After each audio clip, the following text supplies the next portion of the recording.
think our strategy is to identify, what legislation is one piece of the puzzle, right?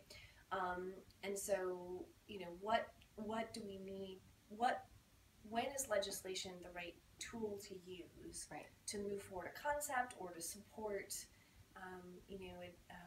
an evolution that we want to have happen, a protection that we want to give to our animals and to the families that love them.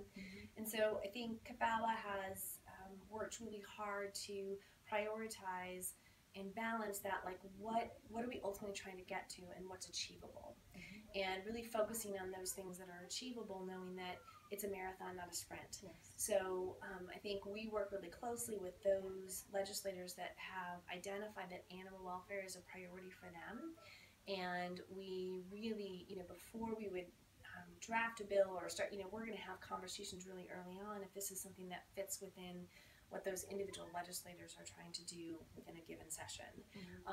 And so, it always takes longer than we think it's going to. Oftentimes we think, gosh, we'll be able to move this through in a year, and it takes 3 years by the time we actually get the stakeholder input, get all the players, all the different, so that we are sure or have a really strong level of confidence that if we move forward, that we'll be successful.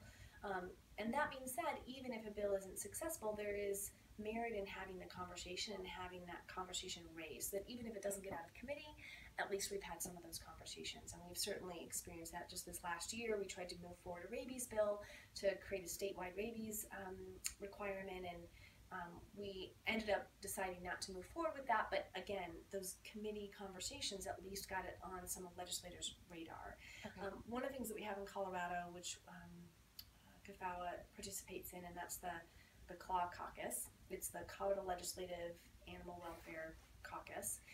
It's one of the largest caucuses in the state, and so we have meetings throughout the session, and we'll do some education about animal welfare issues, everything from companion animals to wildlife to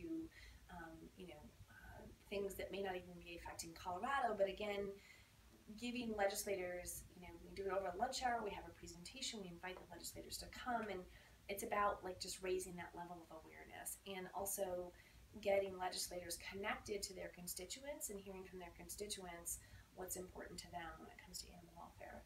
So I think that's been a big piece of our ability to have really successful conversations with the folks that are deciding what the bills and laws are going to be in the state of Colorado.